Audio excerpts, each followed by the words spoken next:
So when the Earl of Mar called a hunting party together in Glen Quoich, nobody took it amiss. It was normal. Well, they might have taken it amiss if they'd noticed that 800 or so of the men gathered were all leading Jacobites. Rob Roy was there. And as they talked and planned, a pothole in the river was filled with anchors of aqua vitae, hot water added to make a punch, and then they drank a toast to the 1715 rising. Today, that bowl is still known as the Earl of Mar's Punch Bowl. And the glen is still a deer forest, but of a different kind. Unlike many parts of the Highlands, there was very little eviction and deliberate clearance to get rid of people and replace them with sheep or deer.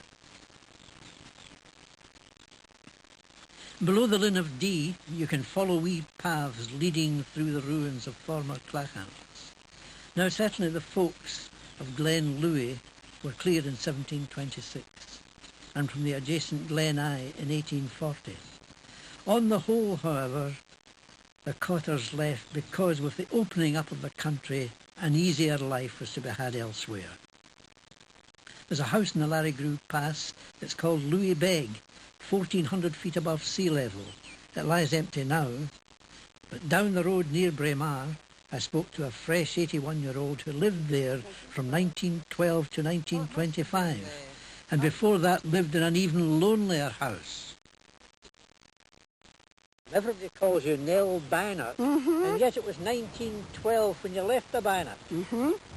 But still, you see, I still remember that. The natives of Braemar does, you know. And there's somebody even calls you... Nell Barnett for the dairy. That's right. How did you do for food?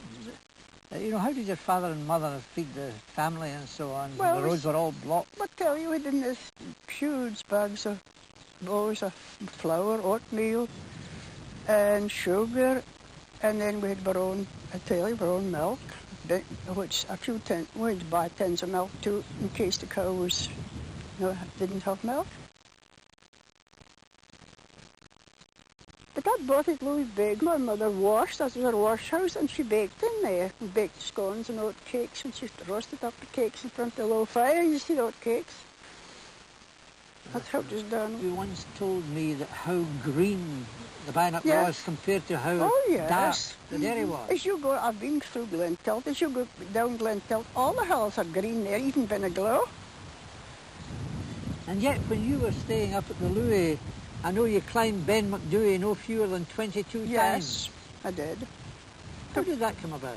Well, people, I wasn't a professional guide, but people stay in the hotel that they would drive up and say, I wonder if we should like to go to Ben McDewey. I said, well, I'll take you.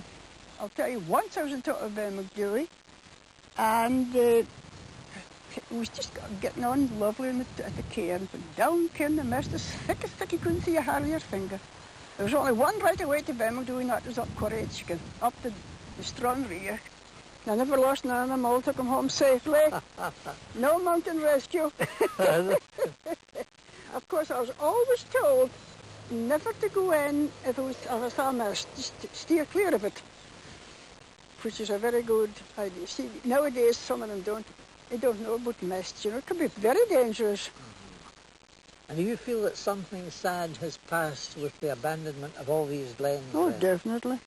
Because if people has been brought up in the town, well, you couldn't expect them to go up to Louis Beg or the Bannock and live, Same with me, if I went to the town, I would be down shoot proper. But you still walk at 81?